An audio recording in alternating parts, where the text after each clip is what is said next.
to the All That Noise podcast. My name is Tiera. I am your lovely host. We are talking about what I am pretending I do not know. And if you haven't asked yourself this question, I challenge you to ask yourself this question too. And I got the inspiration for today's episode from Florence Given.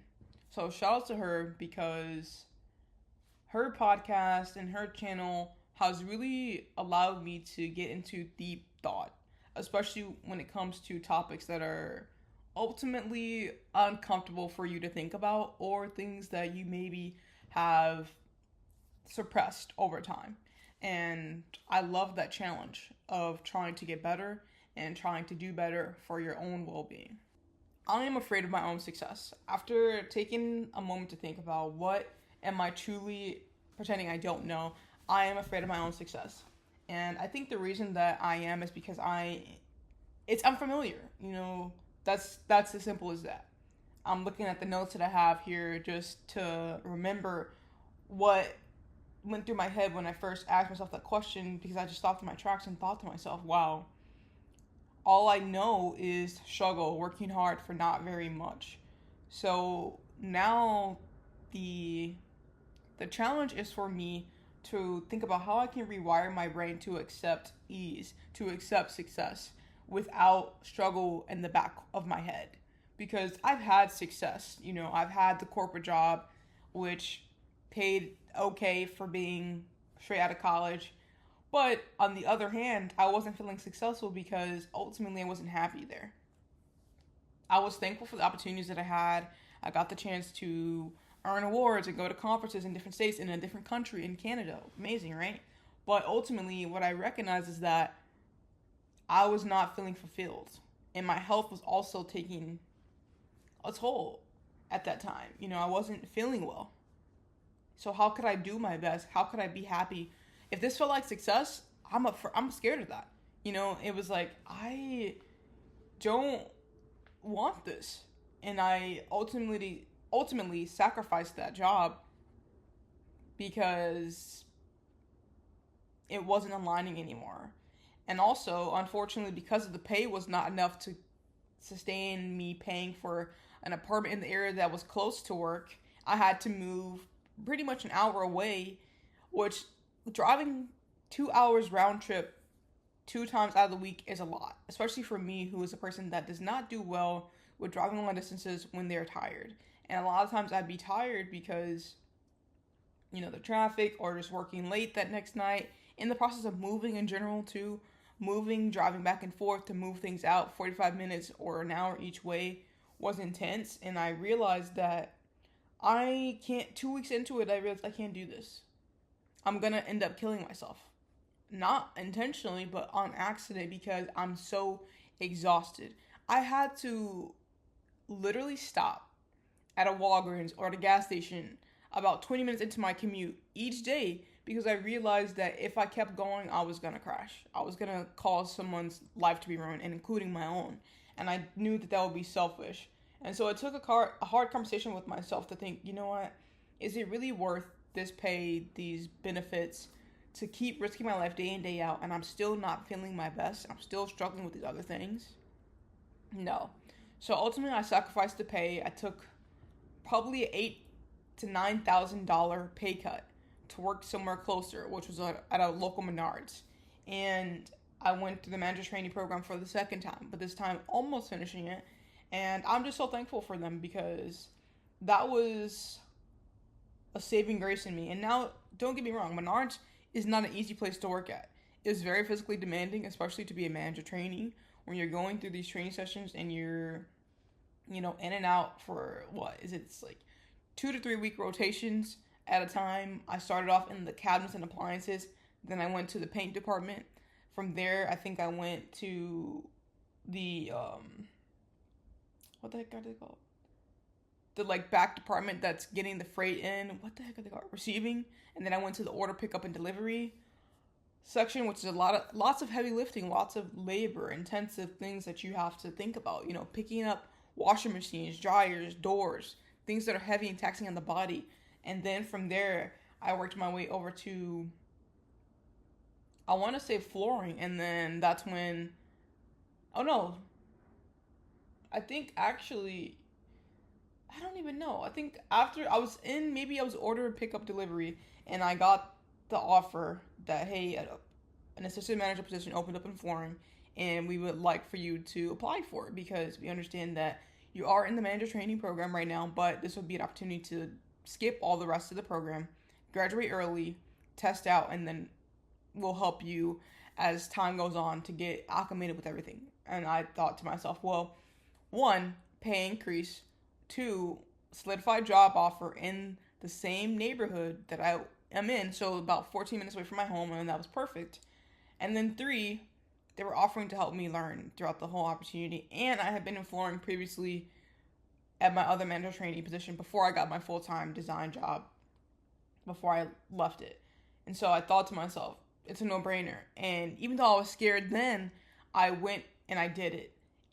And I was shocked because even in the midst of that whole challenge and all of that time of just being scared and not knowing what to do, I received several awards from the guests for how well I treated them and how well I directed them to things that they needed. And even got an award again, like to the point where a customer felt inclined to call my manager on the phone and said, hey, Tiera was so good at taking care of me the other night. She came and just bought a house, her and her son, and she's like, I just need blinds for the house. I don't care what it is. And she's like, I would like for them to match, but I just need to get something up. So I was honest with her. I told her, hey, you give me the measurements, I'm going to get you taken care of. So I looked and grabbed everything that I needed, and I said, hey, so these options here, you wanted to kind of be in budget. This vinyl was going to be the option for you. She said, do it. We ran into an issue where there was no more vinyl, but I told her, hey, you can get the aluminum blinds, which are the very thin, classic ones you see. And they're easier to break, I guess you could say, because they could just like crack a bit easier. Vinyl kind of bends a little bit more, as I've learned. But she was very thankful for the honesty, and she just appreciated it. She's like, girl, just get it done, because I don't feel like going to another store.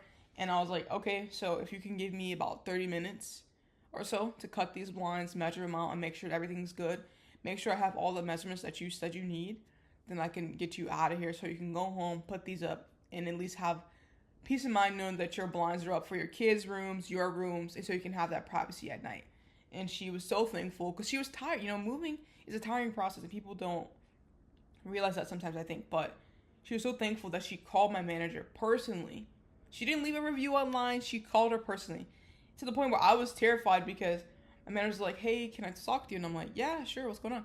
She's like, I got a call from someone. And I was like, is that bad? And she's like, no, that's good. Someone called and they were praising you for how well you performed that night. And I was like, wow, I feel so honored and just so thankful. But it's just, I've been through a lot of things in my life that, you know, were unfamiliar and scary. And so I think the bottom line is that I'm just deep down scared of success because even though I want it, something about it doesn't feel natural. And I think maybe I've gotten so distant from it in my head because I keep moving the goalpost. You know, what does success look like? How do you define what success looks like? How can you? I don't think that you necessarily can. And it comes down to what I think internally of what success looks like. And sitting back now, I think, you know what? To have the gall to leave a job that is paying you better than another job because of your health and because of your safety and because you're not ultimately aligning with how things are being done and how you're expected to perform, that is success.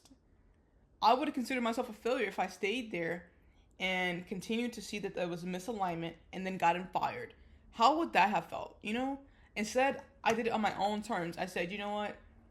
I need a moment to recoup, to reset, to be off of these screens, to have my brain take a rest, and to think creatively differently.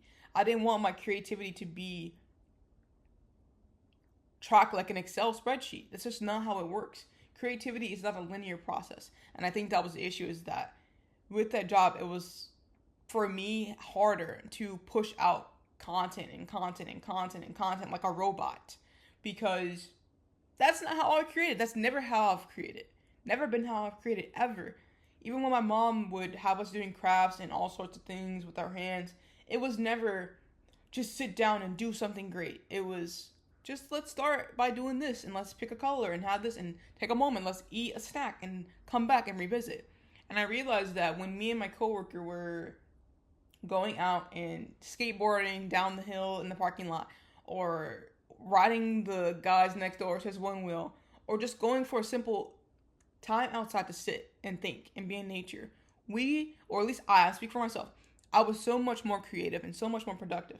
But once they started to hammer down and say, hey, we need you to be at your desk 8 hours a day, and if you aren't at just 8 hours a day, that's fine, but we're going to need you to stay longer. And I was like, no, this isn't going to work. Um, Looking back, that is success.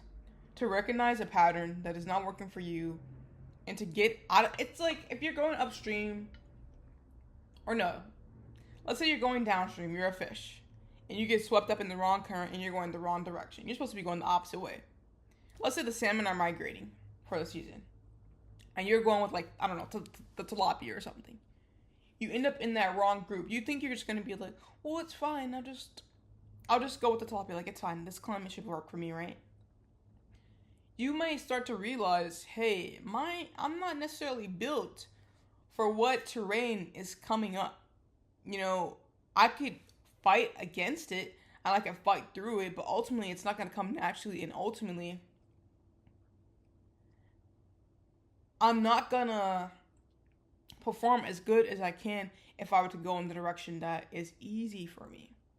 Because at least if you follow along with what feels natural in here and in here in your body, then I think that you could truly step into the next level. And that's ultimately what I did. I knew that it was not aligning. It wasn't. It just wasn't.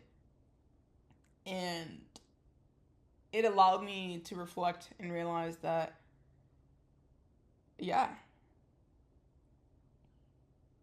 I had to leave. You know, it had always been easy for me to help others and do things to help them, but ultimately for myself, it was always more of a challenge. And when I decided to end my employment at that job, I chose myself. I really did. I started to sense that they were leaning towards firing me anyway, just because my performance was not where they wanted it to be. You know, saying that I kept making mistakes, which, again, my thing is that I think humans make mistakes, you know, always. I don't think that any professional ever fails to make a mistake, right? But the thing is how you view those mistakes, as a moment of learning, as a moment of growth. And sure, it maybe have been annoying for me to make the same mistake again, but it's also like, well, maybe I'm overworked, and maybe I'm burnt out, and maybe that's why I keep making the same mistake over and over again, because I don't have the time to accurately do this, you know? I think that's the issue, is that when you work in a corporate setting, they think that everyone is a cog in the machine that's going to be exactly the same. What my coworkers do is not going to be the same way that, like, I approach a situation, or the same way that I can do it. Their skill sets and their strengths are going to be different than what mine are, right? And so I think that it was trying to force everyone to fit into this machine. If you've ever seen, it's like hole in the wall. They're trying to fit me through that same hole in the wall that my coworkers are going through. While mine is slightly different. You know, it's got a little bit of a slant and a curve, and it's got a little quirk. But I realized, you know what?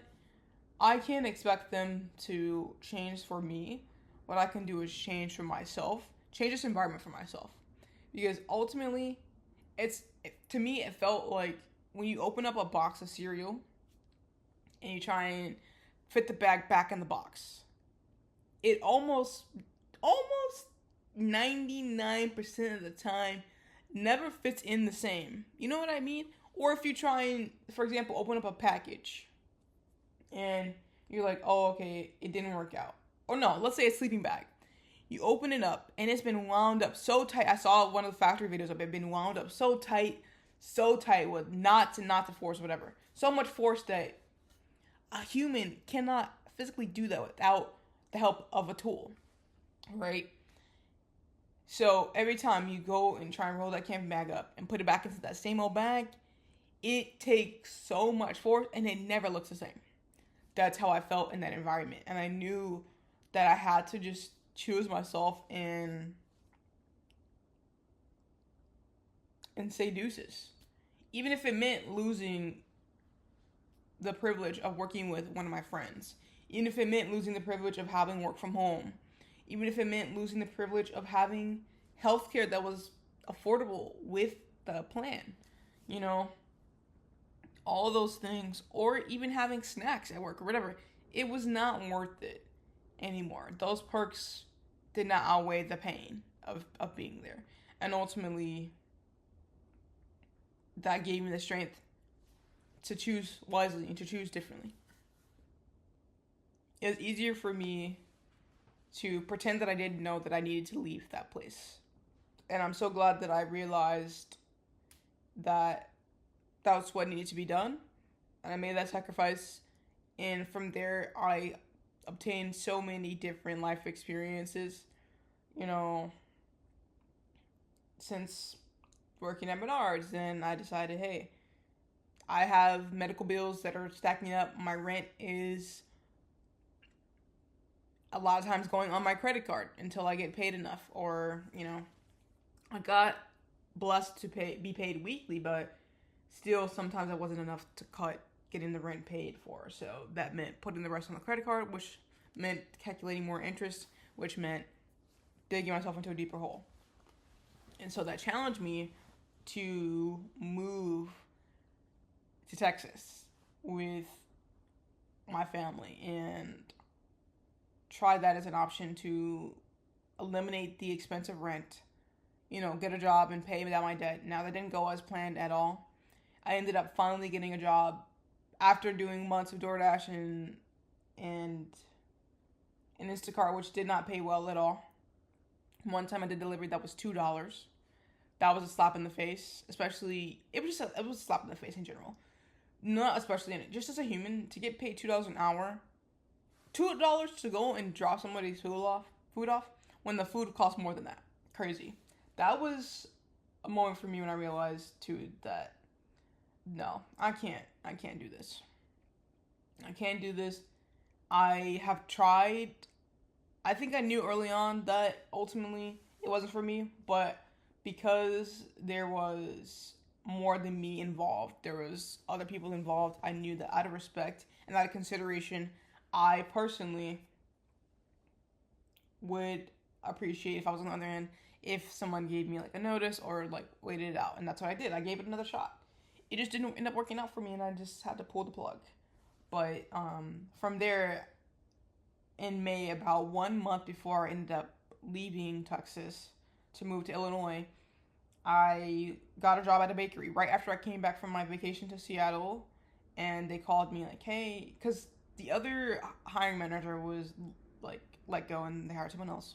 So that caused a delay, but it worked out because as soon as I got back from my trip, I got a call, hey, do you want to work? And I said, yes, please. I came in for the interview, rocked it. They were like, when can you start? I said this. They let me start. And it worked because it allowed me to work during the daytime when I was a guardian and not at night. Especially because, you know, the kid, my cousin, she had, you know, gymnastics and stuff that needed to be taken care of, that I needed to take her to because I was the only adult there. So it was things like that I had to be mindful of. But I'm just thankful for them because that experience in itself was really fun to get to know how they do certain things at a bakery. They were a bakery and a cake shop, and it was Latino owned, which is also really cool to have like a minority owned business, especially in Texas. I think, you know, amazing. They do well for themselves. They've got 2 bakery locations. It's called Yummy Tummy Bakery. So shout out to them. Shout out to them for really taking me under their wing right away and allowing me to be trusted to do so much as deliver cakes to the other location, which I was new. And I wonder what about my personality and about my demeanor let them trust me so quickly to do that. Because mind you, I'm gonna get stuff done and I'm gonna get it done right. But I wonder for them to latch onto me so quickly. How did my demeanor come off that they were like, yes, we trust her to deliver this cake that we cannot remake. It's a specialty made cake for somebody's birthday that they need to pick up in an hour, and we trust her to take it. That, to me, like, when I said I'm scared of success or afraid of my own success, I'm looking back at that and I'm thinking, wow, that's success right there. To have somebody trust you to take who knows how much money they put into it, like $100+ cake, at least probably, for somebody's birthday in the hot Texas heat, about 12 minutes away on the highway to the other location, and then transport it inside of the shop also. That's trust. That's success. That's amazing. And looking back at that, I'm just thankful that they took me under their wing, like I said, to show me the ropes. Show me, hey, this is how we cut the fruit for the pastries. This is how we fill the cream puffs. This is how we fill the cannolis even.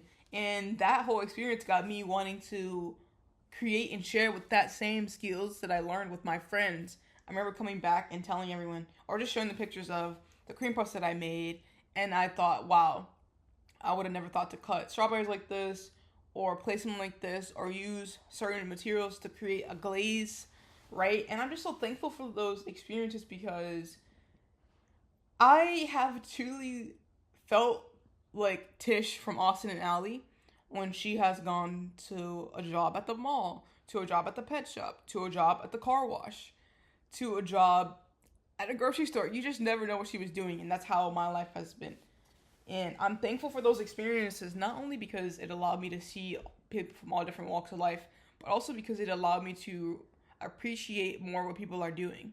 I hadn't worked a job until I got to college because my parents, thankfully, were telling me, hey, we want you to just be a kid right now. You're going to have the rest of your life to work. Thank God I decided to let that die there because, man, sometimes I think back and I'm like, thank God I did that because I wasn't getting paid much. I was getting paid $9 an hour at that bakery. And that was disheartening. It really was. It really was because, America says, oh, get your college degree and you can have a nice life. I have the degree. So when is the pay going to match up? Like, it's suspect because I have, $30,000 in student loans to pay off, and I can't even make that in a year. What? Like, you're kidding, right? You're joking. I'm making $9 an hour plus the tips. Thank God for the tips because they actually added up. But it's like, dang, that's a slap in the face. $9 an hour? That's giving my college work study job that I got paid. And then I got paid more than that when I worked at the city of Waukesha as a before and after school instructor. Like, $15 I got paid. I was like, this is great. This is great. Coming from getting paid $9 to $10 working at the rec sports at my school, or even like I was doing note taking, which was maybe $7 and some cents. But I'm like, okay, I'm going to take notes anyway, so it's fine. That was fine. It was just extra income because I was going to do that anyway. So maybe I spent, 5 minutes each time after class, 2 times a week, walking to scan my notes and go. That's not bad. Because I was not going to get paid to take the notes otherwise. And it helped other people, which is ironic because I find that I was going to my student advisor and the counselors, stressing, having a mental breakdown about how I felt that I was going to fail class or not do well in these classes. Mind you, I'm taking perfectly legible notes, but it's like it wasn't sticking in my brain for some reason. I just found it hilarious. But I just want to shout out to one of my professors, though, for helping. And she said to me, hey, or no, not said to me directly. She said to, who was it, the student? Academic? I don't even know. So one of the advisors, she told them, a student success person, she told them, hey, we need to think about Tiera's brain in this way. And the way that she designs is the way that we need to think about how she approaches these other things in like a creative manner. And that kind of like was like a smelling salt. it woke me up to, like, yes, I need to think about these things in a more creative approach because my brain doesn't work in cut and dry. I have an issue, well, had an issue with falling asleep in class, and that translated into having an issue with falling asleep in meetings at work. Yeah. How embarrassing is that? It's very embarrassing. And that's, again, I think, why I'm afraid of success, just to tie it all back, is because when I get to that success, does my health, does the environment betray me because it is not suited for my hyperactive brain? Just a moment of silence to sit with that, because I think that's the truth. I think that is the reason why I'm so afraid of my own success, because even though I want the success, it's like, okay, do I have to embarrass myself to get the success? Because to win these accolades and to win these awards, acknowledging the designs that I've done, or acknowledging, the performance that I did with customer service, it's like, okay, but on the other end, I can't even stay awake when they're presenting over Zoom because there's no stimulation. It's to the point where my friend is like tapping my foot underneath the table to be like, hey, dude, I see you're not enough. Like, wake up. And even today, I remember I was at a concert. Who can fall asleep at a concert? Who? I was just so tired, worn out, and I was like, just taking a moment, and I was like, and I do this thing where I can fall asleep when I'm actually sitting up. And I was sitting up, and I just, my head just nodded, and I was like, and I always try and play it off like I'm stretching, move my head, and I think no one ever believes it, but I hope that no one's ever paying that much attention to me as I think they are. That's always what I hope. The human experience is so interesting, because I remember thinking, especially back in the day when my dad would be working on people's homes and I wanted modifications done to my room or whatever, and I thought to myself, I don't want to see the improvements that are done to this other kid's room when my room is not the way I want it, when you have the skills to do it. And what I realize now is that I understand more. As I've grown, I understand more that sometimes it's easier to have the energy to make other people happy and to feel the success that you feel from other people recognizing the hard work that you've done versus you recognizing the hard work that you've done for yourself. And I think sometimes that's the reason why I end up, whether it's intentional or not, accidentally self-sabotaging by avoiding doing the work.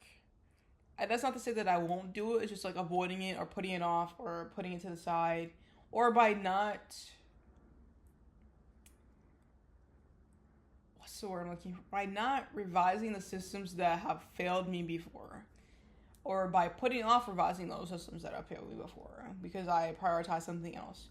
And that's not to say that I don't get things done, but I think sometimes I'll, for example, prioritize washing my hair or dyeing my hair because I want to feel something, as opposed to sitting down and doing the work. Because in my head, if my hair is clean, if I'm clean, then I can feel ready to actually sit down and do the hard work that I've been avoiding. That's actually not hard, but just needs me to actually focus in for a solid 25 minutes to an hour, right? And what I've realized over the time is that my brain and productivity excuse me, end up working the best when I have the Pomodoro method enabled, which I've learned to be setting a series of timers. So for me, I typically do 25 minutes of work, 5 minutes break time, and then alternate that until I hit about an hour. So let's say 2 sessions of that, and then take a longer 10-minute break or 15-minute, up to you. You can kind of customize it. Sometimes it goes to doing a 20-minute session where I work and then I do a 5-minute break, or a 20, 10, 20, 10, whatever I need to do that day to kind of help me get into the flow state of getting things that I've been putting off done. That typically works the best. And yeah, I mean, I'm wondering if anybody else, like, if do you feel this way? If you're listening right now, do you feel that you are afraid of your own success? Even though you want that success for yourself, do you feel that you are afraid of your own success? And if you feel comfortable sharing why, I would love to hear why. And if even if you want to email me why or something of that nature, or maybe I should just open up a form if people are interested. Open up a form and have people kind of send in their greatest fears or why they're afraid of their own success. Because just going back to the unfamiliarity of success and what it feels like, I think to, I mean, success is different for everybody, right? I can say that my parents have been successful at keeping a house over our heads for all of our lives, successful at keeping food on the table, successful at many things. But I think my definition of success is different because my goals are different. I don't value getting married and having kids at this time in my life, or I don't think I'll ever value having kids, honestly. I think that success to me looks like being able to have enough money to take care of anything deemed as an emergency quickly and efficiently without stressing about it. And also being able to help others that are in need, because what I've recognized for myself is that I don't mind giving, I don't mind helping when I have it, but when I don't, it's a bit harder because I have to prioritize and be not selfish, but I have to be decisive in the way where I know that, hey, I would love to assist this person and this individual, but if I do that, then I would not be helping myself, which in turn is a disservice to myself ultimately. And so I, yeah, I don't know, I'm kind of losing my thought there, but basically I'm saying that when I've had the resources in the past to help and do better and do more, I have. And when I've had to kind of restrict and corset things up and tighten things up, I have. And it's a privilege to have been able to do really nice things for people because I had the resources to do so. And I think another part of my reason that I want success is not only for myself, but because I want to be able to show my love for the people that have really been there for me in ways that is beyond their belief. I think that I've always been a very thoughtful person. And over the past few years, I've tried to do more thoughtful gifts, especially for birthdays or things of that nature, because I feel that it's a bit more impactful than to just buy other things or buy a gift card. And don't get me wrong, a gift card is nice on an occasion where especially you don't know someone and you just want to be respectful and bring something. I think that's great. But when you know someone on a deeper level, I've learned that it's much more meaningful for you to think of them carefully in their relationship to you and ponder about what they would enjoy and then create the gift surrounding that or create an experience surrounding that. And I've loved experiences for that reason too, because it allows you to sometimes, if you can, enjoy the experience with them and learn more about what they enjoy and just connect on a deeper level. And you probably, if you're listening right now, you're probably wondering, how does this relate to being afraid of your own success? And how is it relating to you thinking it's easier for you to help others than to help yourself?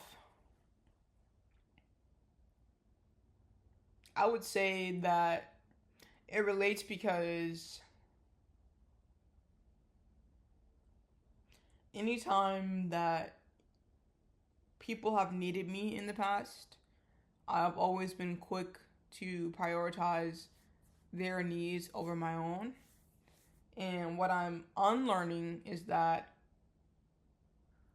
even if it makes me come off as an asshole or bitchy or selfish, I have to sometimes withdraw from a situation for my own success, for my own well being, or for my own trajectory, because you may not see, like, people may not see the value in what you're doing at this current moment, or they may not see the reason why you're doing it until months, even years later. But ultimately, what I'm realizing is that I can't keep letting other people's success that I'm helping them build be my main focus. Especially when I'm not in a position where I can say that I'm satisfied with, and I can sit and be like, yes, I'm glad that I'm here. Like, don't get me wrong, gratitude is important in every situation of your life. And I'm so thankful for where I'm at now because it's been a learning experience. It's been an eye-opening experience. But on the other, excuse me, not the yawn. On the other side of that, I'm just thinking, yeah, at some point it's got to be turning inward. I need to be a caterpillar turned into, what if they get in the cocoon. I need to be in my cocoon, right? I need to be in there. And there needs to be anything that's trying to get in at me gone. Because that's ultimately how I'm gonna, like, fly away into my wildest dreams, to my wildest experiences, to my wildest goals, right? That's the only way that it's gonna happen, is by me closing myself off, and not in a way that I don't ever, like, come out, right? Maybe I can consider it a bat, you know, where they have the wings and they close up, because that's ultimately what I have been trying to practice. Closing up at the right time when I realize that something is taking too much energy away from me and my goals, which is then preventing me from getting to where I want to be at. And that's that, you know. And I think it's easier to help people for me because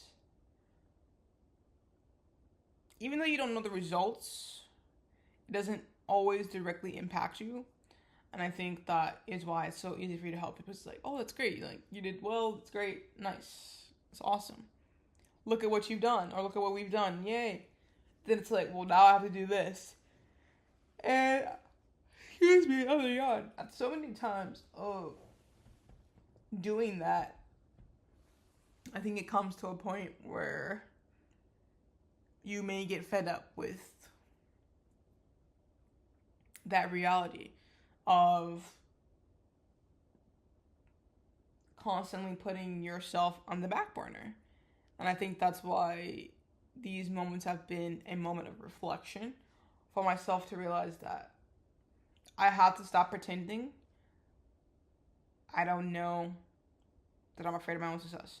And instead of that, pretending and trying to erase that as a fact, I need to figure out how can I rewire my brain to accept that I can succeed, I can do well, and I can keep doing well, and there doesn't have to be a catastrophe that happens, and it doesn't have to be a disaster that happens, and it doesn't have to be a mystery build that comes up, right? And it's hard to shift your brain from that, especially when the way that you grew up is different, right? You know, looking back, I've known success, you know, and I categorize that as defeating the odds that I placed against myself when I thought I was going to drop out of college. And it was all thanks to my friend group. So shout out to them truly for keeping me grounded and keeping me level-headed and fulfilled enough to continue with the hard work, because it was hard. It was so hard. Many nights spent crying. Many nights spent up at 5 a.m. finishing up a design final because I couldn't get the printer to work. And maybe I should have paid a little bit more attention, but I probably fell asleep during the lesson. And that's what I get, right? But again, that's why the fear creeps in, because it's like, is my body going to betray me? But it's like, no.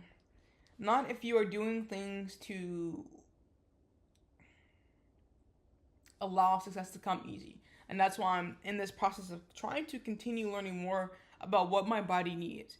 What does my mind need to stay stimulated enough for me to be so consistent that getting to the successful points in my life, getting to the places where I want to be, is inevitable.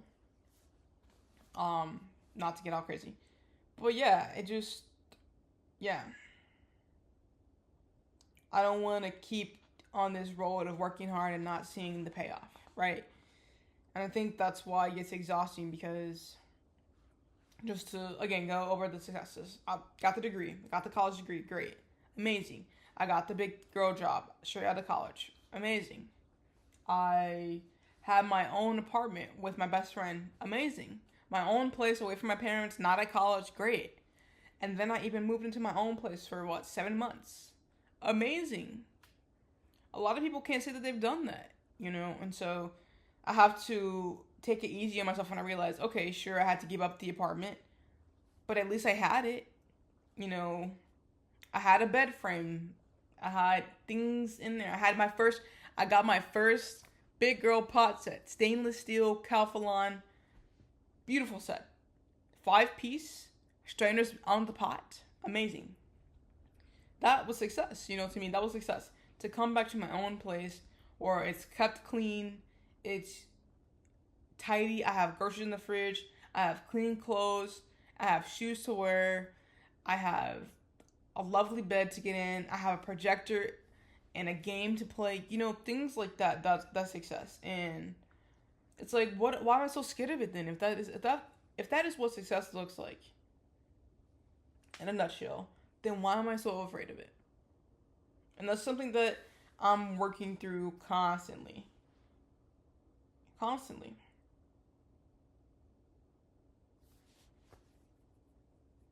Yeah. And what I've realized too is that, one last thing, maybe I have been too nice to people that just didn't deserve it. Too kind, too understanding, too empathetic. I'm a very emotional person, and I think sometimes that's taken advantage of. And I don't ever want to be someone that's cold and rude, but I definitely don't want to be someone that's walked all over either. You know what I mean? So it's a hard balance, and I wanna even up the scales so that my success doesn't feel as scary. And I think honestly, that's another reason why the success feels scary, is because I've let people treat me how they want to treat me, and not how I need them to treat me in order for the relationship to continue moving forward.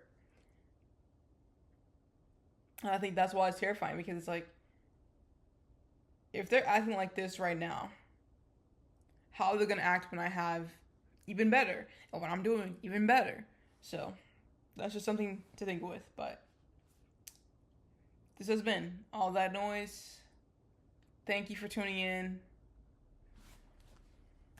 I appreciate you. I didn't expect myself to go on and carry on like that, but I guess I was really very passionate today. I mean, oh my goodness, is there ever going to be a podcast where I'm not going to yawn? Thanks for tuning in to the All That Noise podcast, hosted by me, Tiera White.